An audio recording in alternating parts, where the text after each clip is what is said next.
Buenos días, mis hermanos. Ha llegado el momento de compartir la palabra, así que les invito a que oremos juntos. Padre, muchas gracias por el privilegio de estar aquí, de poder compartir tu palabra. Una vez más te pido que tu favor y tu gracia sean sobre mi vida, cubriendo cualquier debilidad, cualquier falencia, y que tu Espíritu Santo haga en mí aquello que yo no puedo hacer. Bendice este tiempo, bendice esta palabra y produce el fruto que has planeado. Te doy gracias en el nombre de Jesús. Amén. Bien, el tema que vamos a comenzar hoy creo que es un tema muy importante, particularmente para el tiempo que estamos atravesando. Siempre ha sido importante, pero en este momento siento que cobra una relevancia particular. Y el título que le he puesto esta vez a este tema es Cambiando el Chip. Cambiando el Chip. Y para ello quiero que me acompañen a Efesios, capítulo 4, versículo 22 al 24. Dice así la palabra del Señor. En cuanto a la pasada manera de vivir, despojados del viejo hombre que está viciado, conforme a los deseos engañosos, y renovados en el espíritu de vuestra mente, y vestidos del nuevo hombre, creado según Dios en la justicia y santidad de la verdad. Esos 3 versículos van a ser la base de lo que vamos a empezar a compartir hoy. Podemos imaginar esto como una casa de 2 pisos. El versículo 22 es el primer piso, el versículo 24 sería el segundo piso, y la forma de llegar de un piso al otro, o la escalera, sería el versículo 23, el que está en la mitad. Miremos primero lo que dice el versículo 22. Dice, en cuanto a la pasada manera de vivir, despojados del viejo hombre. Entonces, lo primero para cambiar el chip, o para renovar nuestra mente, es despojarnos. Existe a veces la tendencia a pensar en este versículo como si Dios estuviese diciendo, deben despojarse de la antigua naturaleza. Y es obvio que está hablando de personas que ya han reconocido a Cristo como su Señor. Y para ello basta ver a quién le dirigió la carta en Efesios 1.1. Ahí nos deja claro a quién está dirigida esta carta. Efesios 1.1 dice lo siguiente. Pablo, apóstol de Jesucristo, por la voluntad de Dios, a los santos y fieles en Cristo Jesús que están en Éfeso. Es evidente que le está hablando a la iglesia de Éfeso. Todas las palabras que va a hablarnos el Espíritu Santo entonces a través de este tema, están dirigidas a personas que ya han reconocido a Jesús como el Señor de sus vidas, que tienen una relación personal con Él, en otras palabras, que han nacido de nuevo. Esto debe quedar claro, para que podamos entender que este cambiar el chip, o como dice el versículo, renovar nuestra mente, solo, aislado de cualquier otra cosa, no es realmente el camino para obtener una vida nueva. Se puede renovar cualquier cosa, pero mientras no se nazca de nuevo, sencillamente no se ha entrado en la dimensión que Dios quiere, y esto debe quedar muy claro desde el principio. Jesús dijo varias cosas. Una que dijo muy interesante es, no se puede poner un remiendo de paño nuevo sobre paño viejo, porque el paño nuevo tiraría del viejo y la rotura se haría más grande.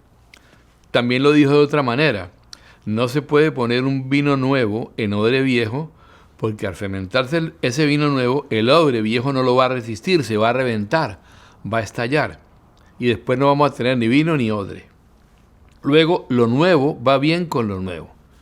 Y renovar, que es una palabra clave, o la palabra clave de estos 3 versículos, le va bien a uno que ha nacido de nuevo. Pero una persona que no ha nacido de nuevo, que todavía no ha reconocido a Cristo en su corazón como Salvador y Señor, no va a tener mucho que renovar realmente en este sentido. La palabra renovar, ananeo en griego, que usa el apóstol Pablo aquí en el versículo 23, que traducida literalmente del griego, quiere decir cambiar algo partiendo de algo nuevo. Repito, cambiar algo partiendo de algo nuevo. Entonces, es importante que quede claro, lo digo una vez más, que está hablando a personas que han sido renovadas, que han nacido de nuevo.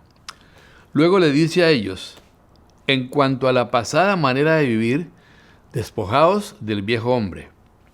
Y a veces nos quedamos demasiado en esa parte de despojados del viejo hombre y pensamos entonces que se trata de tener una guerra continua contra el viejo hombre. Cuando hablemos del viejo hombre, vamos a llamarlo Adán, porque Adán tipifica todo lo que el viejo hombre es. Es decir, ¿a qué me refiero? Adán representa el hombre caído, el hombre que expresa del pecado, de los problemas, de la enfermedad, prisionero de todo eso, incluso prisionero de Satanás. Un personaje que, digamos, en estos días no está muy de moda. Sin embargo, en estos días es cuando más se está haciendo cosas. En todo caso, es importante que veamos aquí que este despojarse del viejo hombre lo vamos a hacer equivalente a Adán, a despojarse de Adán y a todo lo que Adán significa. A veces nosotros nos pasamos nuestra vida cristiana en una continua pelea con Adán y con todo lo que Adán representa. Y quiero dejarles algo, aprovechando que hablamos de esto, que está en 1 Corintios 15, que creo que nos va a servir mucho. Porque normalmente tomamos ese versículo de Efesios 4:24, repito, como una sugerencia, estar en una continua lucha con el viejo hombre, como si todavía esa naturaleza estuviese gobernando en nosotros, como reinando sobre nuestras vidas. Eso es Adán. Y vamos a mirar lo que dice la Escritura.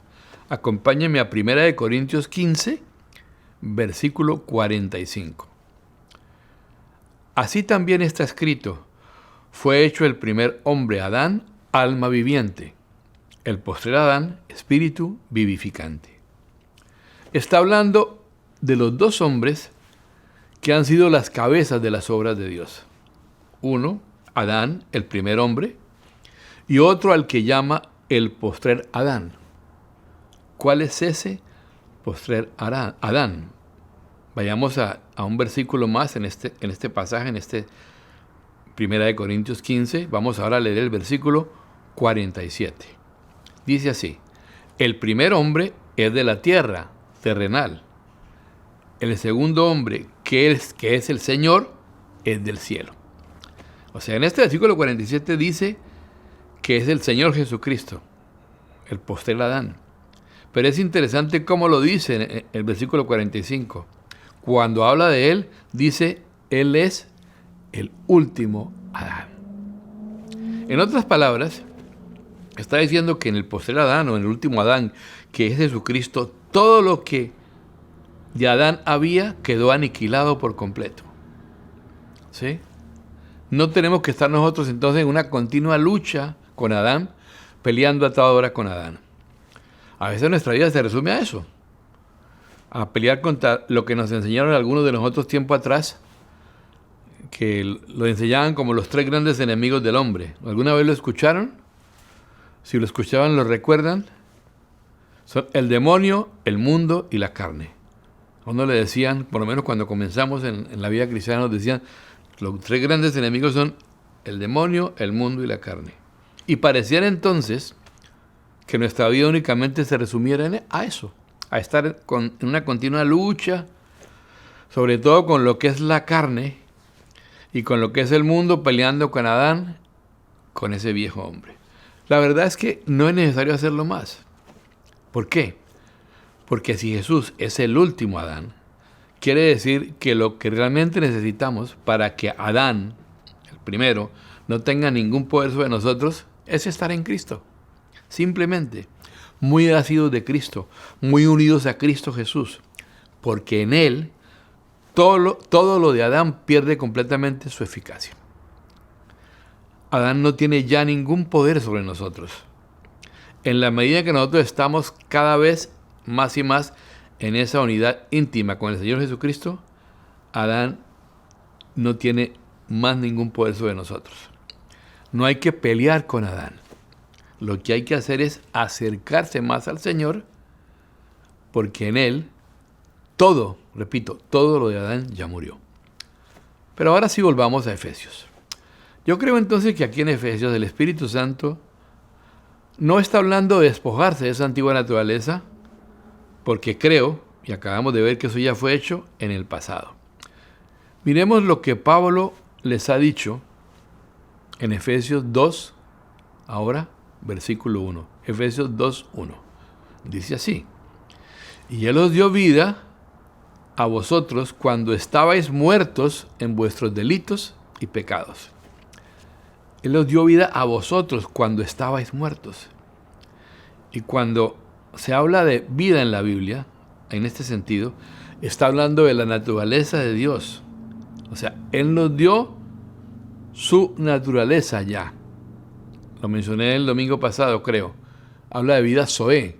Vida Zoé es la vida de Dios.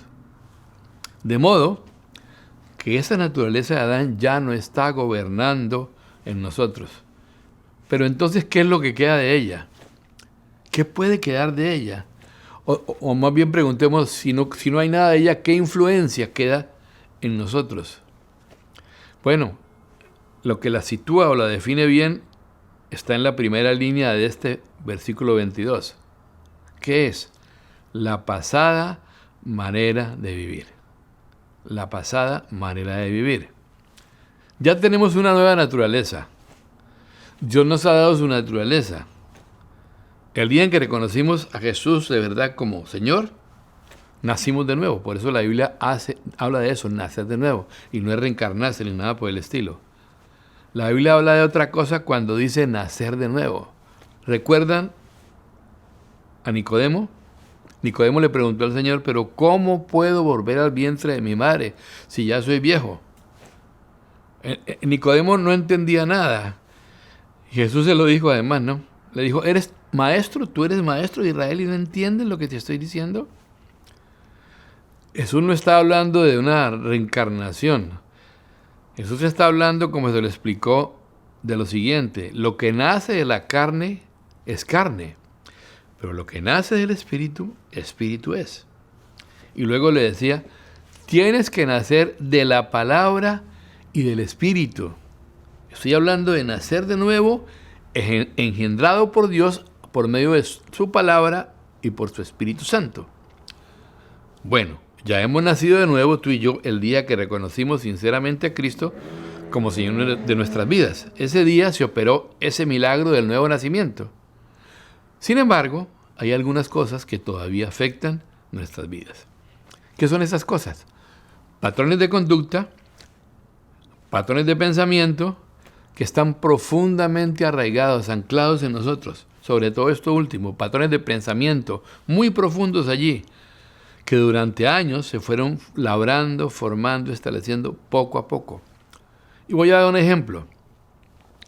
Si ustedes miran cuando salen de la cama en la mañana después de dormir toda la noche, la almohada muestra una huella que es la huella de su cabeza.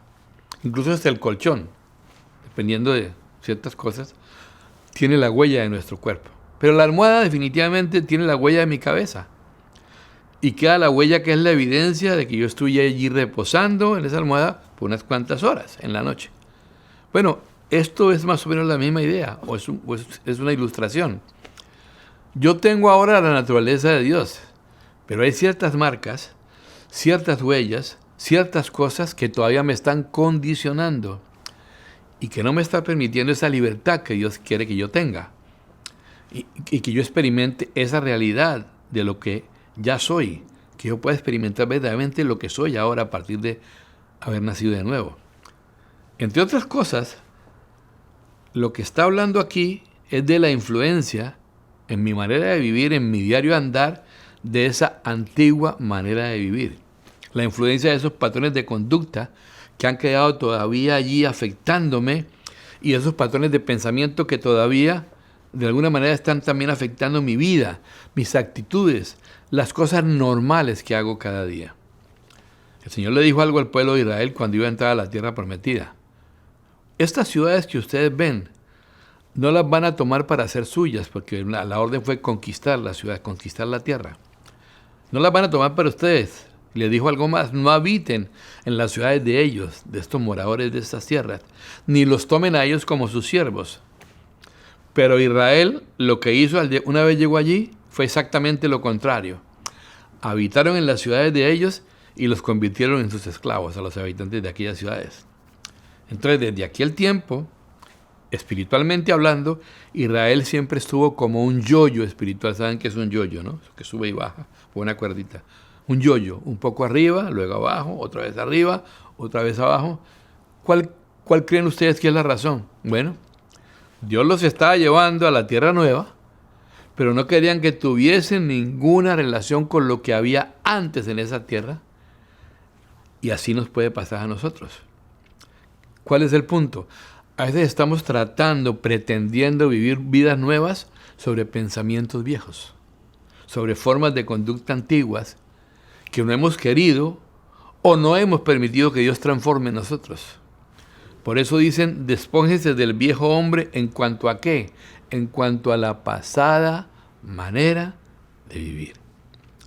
Es el primer paso entonces para cambiar el chip, para renovar mi mente, dejar todo eso. Debo decir algo así como, bueno, Señor, estoy dispuesto a reconocer que lo que aprendí no lo aprendí debidamente, que todo eso que yo creo y que yo pienso y que así me enseñaron, tal vez no es lo que tú quieres, no es la verdad completa. Entonces el primer paso es despojarme, pero viene el segundo, que está en ese pasaje que vimos al comienzo, y renovaos en el espíritu de vuestra mente. Así que el segundo paso es renovarnos. En primer lugar, quiero llamar su atención sobre esta expresión, el espíritu de vuestra mente. ¿Por qué habla así? El espíritu de vuestra mente. Bueno, vamos a hablar un poco de meditación trascendental, ¿verdad? La verdad es que uno puede creer yo creo que hay una verdadera meditación trascendental, pero no creo en esa que la gente dice que se desdobla, etcétera, etcétera. Yo creo que la verdadera meditación trascendental es meditar la palabra de Dios, poner mi mente en ella. Esa es la meditación verdaderamente trascendental. Entonces, el espíritu de vuestra mente está hablando de la influencia que tiene en mi mente, en mi conducta, en mis actitudes, lo que hay justamente allí, en mi mente.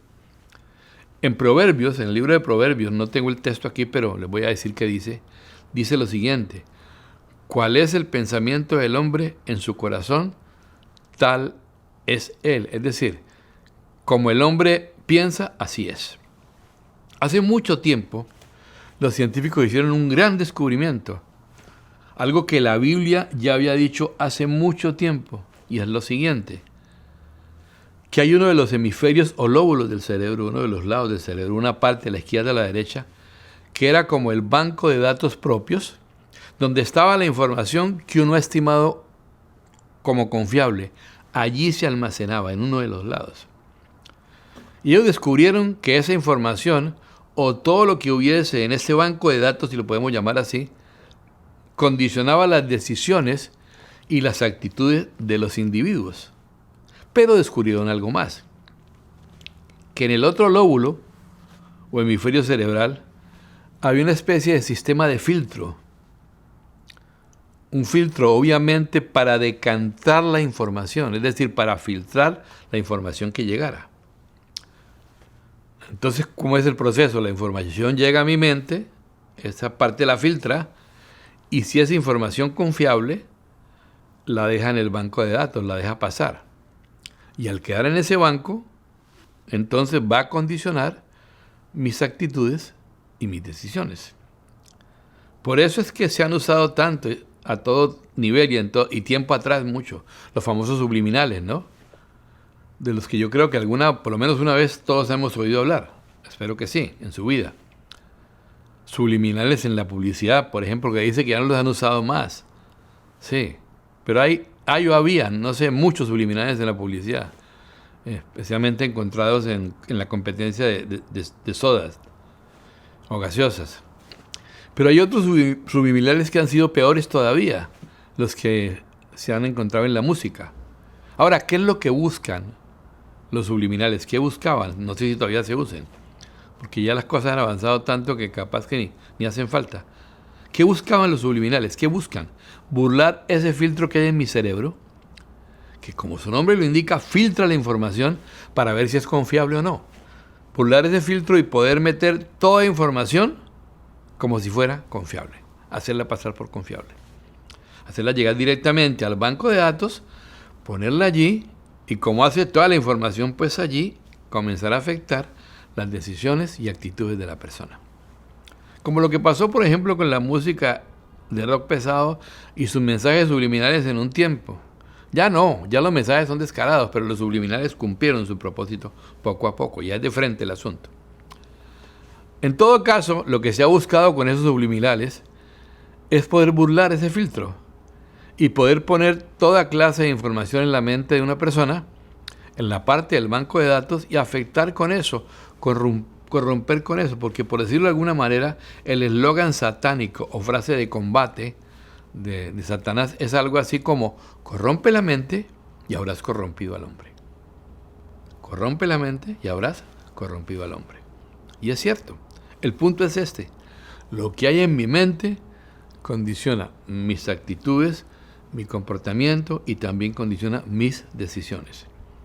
Por eso, un bombardeo permanente que el diablo ejerce es hacia la mente de las personas. Y usa todos los medios posibles, ya sea internet, redes sociales, cine, televisión, radio, publicidad, medios impresos y hablados, toda clase de medios, para bombardear continuamente lo que hay en mi mente, y poder afectarlo, de alguna manera afectarme. Un pastor muy cercano en una ocasión contó acerca de una triste experiencia que tuvo una mujer casada que tenía muchos problemas en su matrimonio con su esposo. Y ella lo que hizo fue buscar a su mejor amiga de muchos años atrás para pedirle un consejo.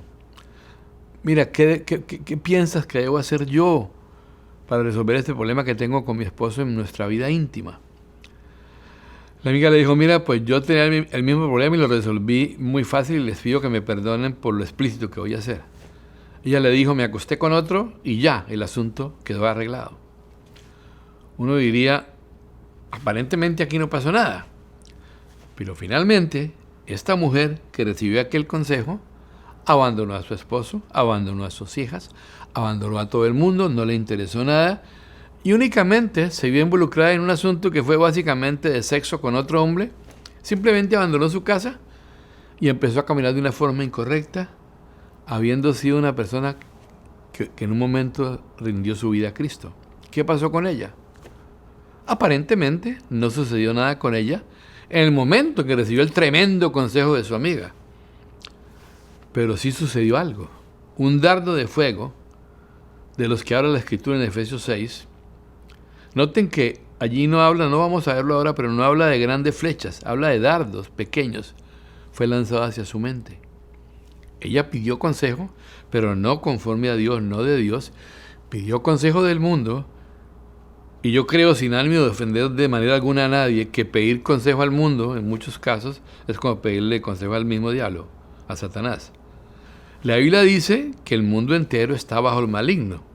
De modo que lo que ella hizo, y yo no estoy diciendo que esta mujer haya sido un diablo, solo estoy diciendo que al consultar el mundo, el pensamiento del mundo es reflejo del pensamiento de ese príncipe de la potestad del aire, del que habla la Escritura, porque dice, sí, el mundo está bajo el maligno, así que lo que el mundo en general piensa es el reflejo de su pensamiento.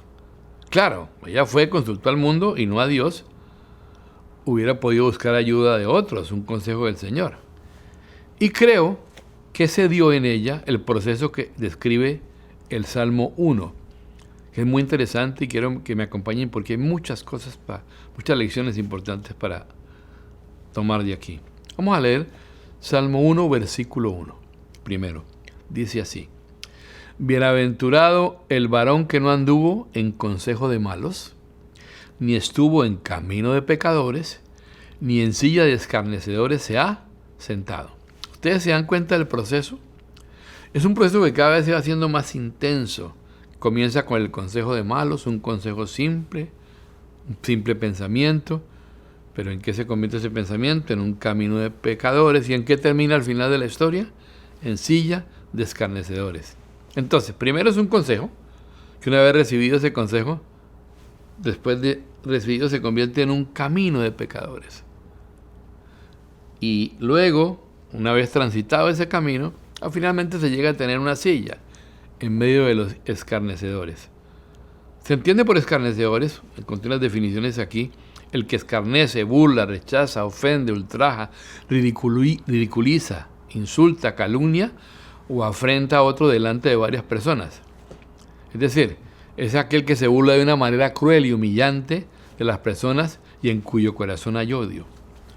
Bueno, ese proceso siempre es igual.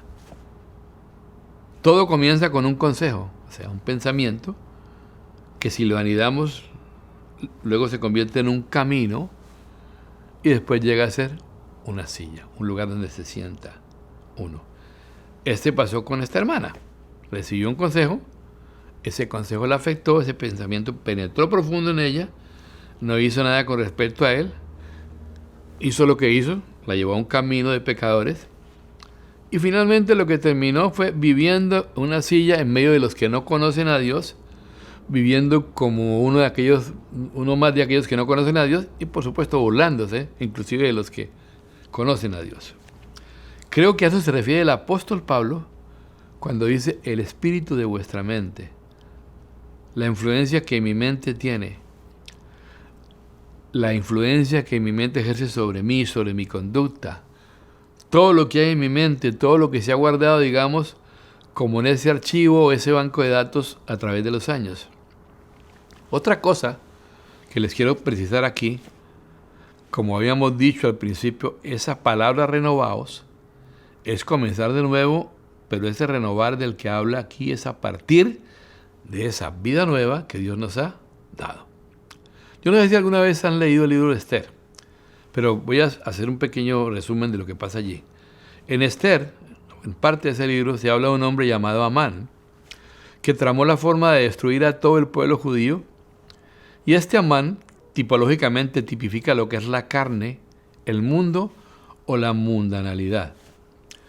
Pues él había preparado todo un plan para destruir al pueblo de Israel y terminó en la horca que él mismo había preparado. Así terminó esto. Sin embargo, ahí en el libro de Esther la Biblia dice algo interesante, que no solamente fue colgado Amán, sino que después de él sus hijos también fueron a la horca.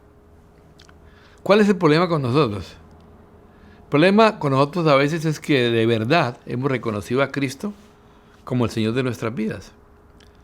Pero hemos dejado intactos todo ese cúmulo de pensamientos y de patrones de conducta acumulados allí sin hacer nada al respecto. Es decir, no hemos cambiado el chip. Vamos a ver otro pasaje que nos ilustra un poco esto. Vamos al Salmo 91, versículo 13. Salmo 91, 13. Miren, escuchen con atención. Sobre el león y el áspid pisarás, hollarás al cachorro del león y al dragón. Miren qué comparación. Primero habla del león, una fiera terrible, y el áspid, que es una serpiente venenosa, un par de criaturas que uno con solo verlas le producen, ¿no? Por lo menos temor y respeto. Dice, sobre ellos pisarás. Pero luego dice, hollarás, con respecto a otro par de cosas. Y la expresión hollar es mucho más fuerte, porque hollar es pisotear. Pero ¿qué anima a pisotear en primera instancia? ¿Pisotear qué? Al cachorro del león. Yo no sé si ustedes habrán visto alguna vez un cachorro de un león, así sea por lo menos en películas o en televisión. ¿No es verdad que son muy lindos, son tiernos? Como todos los cachorritos. Tan así que uno estaría tentado a tener uno en su casa. En serio, sí, y hay gente que de hecho tiene animales así. De verdad, el cachorro de un león, de un tigre, de uno de estos animales, son muy lindos, son realmente hermosos. Y esa es la cuestión, justamente. El león puede referirse a todo lo que el diablo antes ejercía sobre nuestras vidas y todo ese gobierno que teníamos, lo mismo que el áspid. Con eso todo está bien, todos estamos de acuerdo, voy a pisar sobre el león.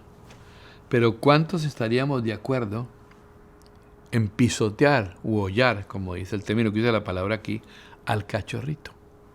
A ese precioso cachorrito. Entonces uno diría, no, si es tan lindo, preservemos de la vida al cachorrito. Y eso es como estar diciendo, sí, preservemos de la vida esos patrones de conducta que traíamos. Mantengamos vivos esos pensamientos antiguos, principios antiguos. Dejémoslos en nuestra mente vivos. Esos pensamientos que antes nos regían. Ese es el cachorro o el cachorrito del león. Y ese tan tierno, nos parece tan tierno y tan inofensivo, es el que conservamos con nosotros y el que sin darnos cuenta afecta tanto nuestras vidas. Por eso, A veces nos tropezamos como contra un cielo raso, un techo, que no nos permite experimentar la vida que Dios nos ha dado, en plenitud, hablando de plenitud. ¿Qué nos limita entonces? Bueno, esos viejos patrones de conducta y esas formas antiguas de pensamiento. Y la verdad es que no es posible experimentar auténticamente una vida nueva sobre pensamientos antiguos, sobre pensamientos viejos, según el mundo, que son según el mundo y no según Dios. Miren cómo lo compara, ¿no? Qué tremenda comparación. El león y el áspid. Ahora, ¿y el cachorro del león con qué lo compara? Con el dragón. O el áspid con el dragón. Porque ¿qué es lo que pasa? Ese hermoso cachorrito, todo eso que dejamos allí, es lo que más adelante se puede convertir en un fiero dragón en contra de nuestras propias vidas. Así que debemos hacer lo mismo que hicieron en Esther. Amán fue a la horca, pero los hijos de Amán fueron también a la horca. Y debemos hacer lo que dice el Salmo aquí. Pisar sobre el león, pero también pisotear al cachorro del león. ¿Por qué es tan importante también esto? Pablo dice algo relevante, muy serio, en una de sus cartas a la iglesia en Corinto. Él dice así: me temo que como la serpiente engañó a Eva, vuestros sentidos sean de alguna manera extraviados de la sincera fidelidad a Cristo. ¿Por qué habla de los sentidos? Habla de personas que son sinceras con Dios, ¿verdad? Le está hablando a personas que son sinceras con Dios, pero dice, yo tengo una preocupación que sus sentidos puedan ser extraviados de alguna manera. ¿Qué son mis sentidos? Mis sentidos son las ventanas de mi mente. Son la forma como mi mente puede recibir y proyectar también. Y era como lo que Pablo decía, hay un bombardeo permanente contra sus mentes. Y de hecho existe una forma de guardar mi mente, una forma de renovar mi mente. Dense cuenta de algo cuando Pablo habla en Efesios. Si ustedes revisan ese pasaje, él no dice en ninguna parte que el Señor va a renovar mi mente. Él no dice que oremos a Dios pidiéndole que renueve nuestras mentes. Él dice que nosotros debemos hacerlo. Somos nosotros, tú y yo, los que tenemos que cambiar el chip. Así que vamos precisando algunas cosas más, al menos para irlas dejando claras por hoy. Recuerden la expresión de Proverbios, los científicos lo dijeron hace algunos años como la gran cosa, y el Señor lo dijo muchísimos años antes de que ellos lo descubrieran. ¿Cuál es el pensamiento del hombre? Tal es ser. Tal es él. Es lo primero que tiene que quedar muy claro hasta ahora. La otra cosa que debe quedar clara también, por lo menos hasta ahora, es que hay un bombardeo continuo de pensamientos del mundo que caen en nuestra mente procurando penetrar y generar actitudes. Y para ello tenemos el recuento que hicimos del Salmo 1, ¿no? Pensamiento que se convierte en un camino y luego en una silla. Algo más debe quedar claro, que ese renovarse habla de renovar algo partiendo de algo que ya es nuevo. Y nadie podrá cambiar su vida solamente cambiando su forma de pensar.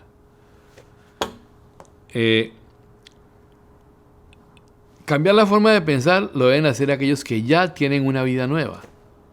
Es decir, no es el camino para tener una vida nueva. Es el camino para experimentar realmente esa vida nueva que ya hemos recibido. Entonces, si no hemos recibido una vida nueva, no hay más que hacer. Y la vida nueva, el único que la puede dar realmente es el Señor Jesús.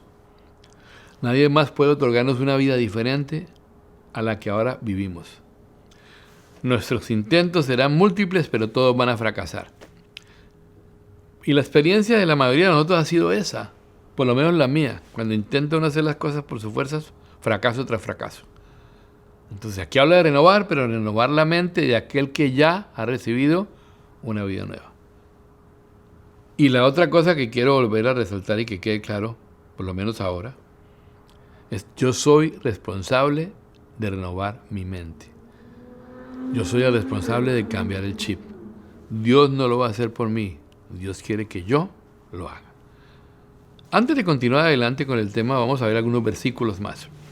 Efesios 4:17. Acompáñenme, por favor. Esto pues digo y requiero en el Señor, que ya no andéis como los otros gentiles que andan en la vanidad de su mente. Dice, no andéis como los otros gentiles. Bueno, paremos un momento acá, es como una exigencia, un mandato. Pero ahora pasa a escribir cómo es que andan los otros gentiles. Y para ello vayamos a Efesios 4, 18 al 21. Dice así, teniendo el entendimiento entenebrecido, ajenos de la vida de Dios, por la ignorancia que hay en ellos, por la dureza de sus corazones, los cuales después que perdieron toda sensibilidad, se entregaron a la lascivia para cometer con avidez toda clase de impureza. Mas vosotros no habéis aprendido así a Cristo, de Cristo. Si en verdad le habéis oído y habéis sido por él enseñados conforme a la verdad que está en Jesús. Entonces, ¿qué podemos decir del hombre corriente que no conoce a Dios según esta descripción? Podemos citar varias características. La primera, anda en la vaciedad de su mente. ¿Qué quiere decir esto? Gobernado por sus pensamientos, por una cantidad de pensamientos que muchas veces son hasta pensamientos encontrados, confusos otras veces. Esta es una primera característica. Una segunda, su pensamiento está sumergido en tinieblas. El pensamiento de las personas que no han rendido su vida a Cristo está así. Lo dice claramente, teniendo el entendimiento entenebrecido. Es decir, sin que lo noten, hay un sutil control satánico detrás de sus mentes, sin que llegue a ser perceptible a veces. ¿Y a qué lo lleva a esto? Como una tercera característica. Lo lleva a entregarse a la impureza. En tercer lugar, lo lleva a entregarse a la impureza. Cuando hay oscuridad allí, cuando hay solamente maldad en la mente, finalmente, eso conduce también en una forma de vida práctica a una misma clase de oscuridad y de tinieblas. Lleva a vivir en oscuridad y en tinieblas. Si hay tinieblas en nuestras mentes, también la va a haber en nuestra vida. Recuerden el eslogan que les dije que es el eslogan preferido por el diablo. Corrompe la mente y corromperás al individuo. ¿Cuáles son los medios entonces? ¿Cuál es el agente renovador? ¿Con qué es que puedo ser renovado? ¿Qué es lo que puede renovar mi mente? ¿Qué es lo que puede ayudarme a cambiar el chip? ¿Cuál es el medio que Dios me da a mí? Que puedo usar para cambiar mi mente, para reemplazar mis pensamientos. Bueno, pues ese medio es ni más ni menos que la palabra del Señor. Quiero que vayamos al momento ahora en que Jesús toma un recipiente con agua y una especie de toalla y empieza a lavar los pies a los discípulos. Bueno, hay gente que critica mucho a Pedro porque Pedro era un poco temerario. Él es el que sale al encuentro de Jesús cuando él dice que lo iban a matar en Jerusalén. Lo toma aparte, llama a Jesús aparte y comienza a exhortarlo. No, Jesús, mira, yo creo que no es conveniente. ¿Cómo vas a ponerte que digas eso? ¿Cómo te vas a poner a decir que te van a matar? Ahora, cuando te está yendo mejor que nunca, ¿no? Que no te vaya a pasar tal cosa. Y he escuchado que Jesús sabía cómo tratar a Pedro. Y tenía una forma muy particular de tratar a Pedro. Y era duro y a la cabeza. En palabras castizas. De frente. Y fue la manera como Jesús siempre trató con Pedro. Y ustedes lo van a ver en toda la Escritura. Seguramente Pedro necesitaba ese tipo de tratamiento. Aquella vez de sus reprensiones a Jesús de que cómo así que lo iban a matar en Jerusalén, ¿qué le dice? Responde Jesús, apártate de mí, Satanás. En ningún momento estaba diciendo Jesús que Pedro fuera Satanás. Simplemente estaba hablando, interpretando lo que realmente no era de Pedro, que era lo que estaba moviendo eso que Pedro decía o hacía, esa actitud de Pedro. En otra ocasión, verán a Pedro cuando Jesús habla de nuevo acerca de su muerte. Y Pedro dice, mira Jesús, estos otros 11 te podrán negar, pero yo jamás te voy a negar. Jesús le dice, ¿seguro Pedrito? ¿Seguro Pedro? Esta noche, antes de que el gallo haya cantado 2 veces, tú me habrás negado 3 veces. Y Pedro, no, Señor, te lo aseguro. Y esa noche así fue. Y se lo negó a cualquiera por allí. Se lo negó a un soldado romano, a una mujer que estaba entre los siervos, y la última vez ya maldiciendo. La Biblia dice que negó a Jesús. Pero Pedro tenía cosas hermosas también. O si no, cuéntenme ustedes quién fue el que se bajó de la barca sino Pedro. ¿Fue el único? Todo el mundo dice, pero Pedro es un Dios, sí, pero caminó. Por lo menos un paso, no sabemos si más, pero lo hizo. Que después se hundió, sí, después se hundió. Pero que, porque quitó los ojos del Señor, sí, quitó los ojos de Él. Todo lo que quieran. Pero hasta ahora, después de Jesús, es el único del cual hay registro que haya dado por lo menos un pasito encima del agua. Hay cosas rescatables de Pedro. Cuando Jesús dijo, ¿quién dice los hombres que soy? Pedro fue el único que dijo, tú eres el Mesías. Y aquí está, en este momento, viniendo al lugar donde quiero pararme ahora, aquí está Pedro otra vez en esta escena del lavatorio de los pies. Y claro, cuando Pedro dice lo que dice, obviamente algunos lo critican, pero aunque de pronto hubiéramos hecho lo mismo algunos de nosotros, pero ¿cuál es la historia? Jesús se acerca a lavar los pies de los discípulos y uno puede imaginarse a los otros 11. Seguramente pelaron y extendieron los pies de una vez. No, por este lado, Señor, por aquí que quedó medio sucio. Estamos especulando, pero pudiera ser así. Claro, la diferencia es que ellos no habían dicho que Él era el Mesías todavía, no lo tenían muy claro. Especialmente Tomás. Tomás tal vez debió vivir en el siglo XXI, ¿no? Porque Tomás era de los que si no lo veo, no lo creo. Pero ¿qué le dice Pedro a Jesús? A mí, tú no me vas a lavar los pies jamás. Así fue como lo dijo. Pero ¿por qué creen que lo dijo? Pongamos en el lugar de Pedro por un momento. Pedro había dicho, tú eres el Mesías. Y era el Mesías quien estaba arrodillado delante de cada uno, lavando sus pies. Y eso para Pedro no le cabía en la cabeza, era inadmisible. Pero sabemos, ya les dije, les repito, Jesús sabía cómo tratar a Pedro, ¿no? ¿Y qué le dice entonces a Pedro? Pedro, si no te lavo los pies, no vas a tener parte conmigo. Obviamente eso debió doler profundamente en el corazón de Pedro. Y entonces Pedro nunca podía quedarse atrás y empezaría con una. Y entonces le dice lo siguiente, Señor, si es así, entonces no solamente los pies, sino la cabeza, el cuerpo. Mira, lávame todo.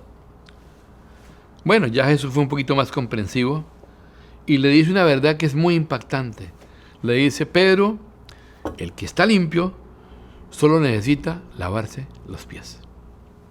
La pregunta que surge aquí, bueno, Jesús está hablando aquí de salud, de higiene, nos está dando un buen consejo de lavarnos los pies. Sí, tal vez Jesús estaba preocupado por él, ¿no? Tal vez estaba diciéndole, mira, mientras aparece algo así como un talco para los pies, un desodorante, háganse algo, porque no, yo no creo. Jesús estaba hablando de algo más. Yo creo que le estaba dejando aquí una lección espiritual. ¿Cuál es el asunto? Los pies en ese tiempo eran la parte que estaba en contacto con la tierra. Algunos usaban sandalias, pero otros ni siquiera eso. Y obviamente los pies se llenaban de polvo.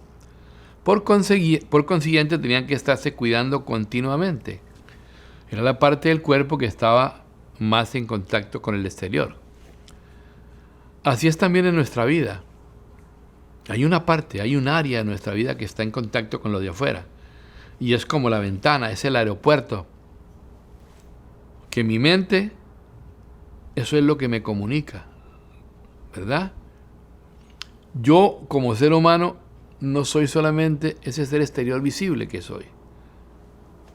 Este ser que les está hablando a ustedes está utilizando este cuerpo, pero en realidad yo soy el ser interior. Y mi mente es la ventana que me conecta con el mundo físico. Es lo que me pone en contacto con esto físico, terrenal, con todo lo que tengo aquí, material. Si no fuera por esto, no estaría en contacto con estas cosas. Ahora, no podemos estar en contacto físico en este momento, pero tampoco podría estar en contacto físico con ustedes en un momento dado. Bueno, yo creo que Jesús está hablando de eso. El que está limpio necesita lavarse sus pies. Entonces ya hemos sido limpiados. La Biblia que dice que la sangre de Cristo limpia toda clase de pecado. Y si hay alguna persona aquí que por primera vez que tiene problemas con su conciencia, que necesita un baño en la sangre de Cristo y asunto arreglado de una vez y para siempre. Esa sangre limpia perfectamente. Hasta el día de hoy, su sangre sigue siendo efectiva para limpiar y perdonar los pecados de todos los que nos acercamos a Él pidiendo misericordia. Ahora, el que está limpio por la sangre, ¿qué necesita?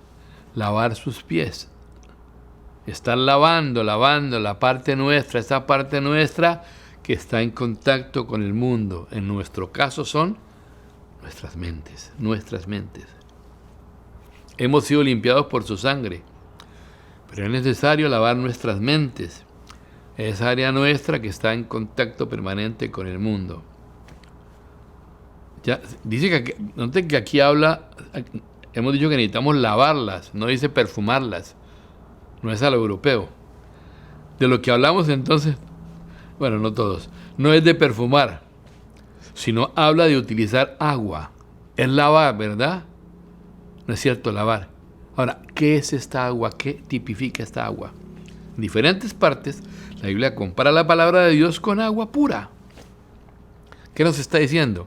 Que la palabra de Dios es la única que tiene poder para renovar, para transformar. No hay nada más que tenga ese poder. Y la cuestión es así de simple. Si alguien quiere saber qué tan poderosa es la palabra, simplemente un día de estos, dé un vistazo al cielo, mire el sol, mire las estrellas, pregunte por qué el sol siempre sale por la mañana a cierta hora y por qué la luna resplandece por la noche, por qué después de un día sigue una noche. Pues jamás ha sucedido que después de una noche venga otra. Por eso algunos dicen que no hay nadie tan fiel como la luna, ¿no? Sale el sol, se oculta el sol y la luna siempre sale. Y cuando haga toda esa evaluación, recuerde que la Biblia dice que por la palabra de Dios todo eso que vemos fue creado y todo subsiste por ella, que todo se sostiene con el poder de su palabra. Y después de eso puede responderse qué tan poderosa es la palabra de Dios. Tan poderosa es que mantiene todo en su lugar, funcionando perfecto. Esa palabra tiene poder para transformar y es el agente renovador de nuestra mente. Entonces, yo soy responsable de renovar mi mente, pero el medio que Dios me da para renovarla, para lavarme, aunque he sido limpio, pero debo lavar mis pies, el medio, entre comillas, el medio dado por Dios para esto es su palabra y nada más que su palabra.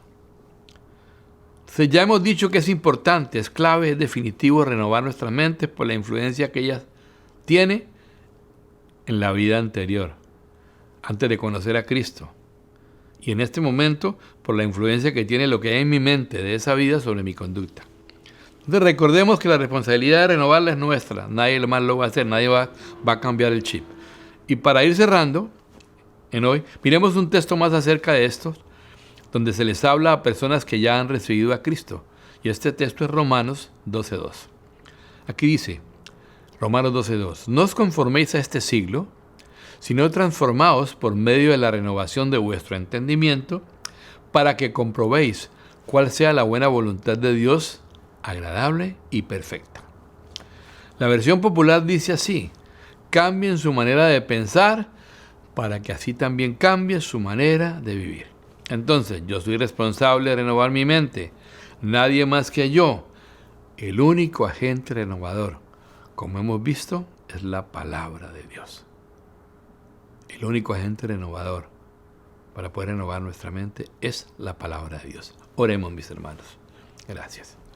Padre, te doy gracias por este tiempo, por esta palabra maravillosa que es tu palabra, por esto que hemos compartido hoy acerca de la importancia de cambiar el chip, de renovar nuestra mente, habiendo conocido todo el proceso que tu palabra expresa y sabiendo que el único medio para renovar nuestra mente es justamente tu maravillosa palabra, que es suficiente para todo, que tiene el poder para cambiar cualquier circunstancia, que es viva y eficaz y produce lo que dice que produce, cuando es declarada, creída y declarada por nuestra boca.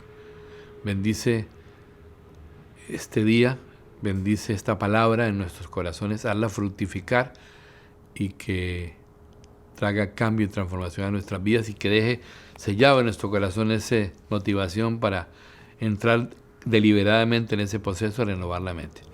Bien, mis hermanos, nos despedimos, me despido en ese momento de ustedes. Ha sido un gran privilegio poder conectarnos por aquí.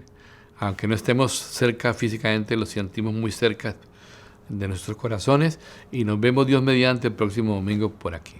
Que el Señor les bendiga.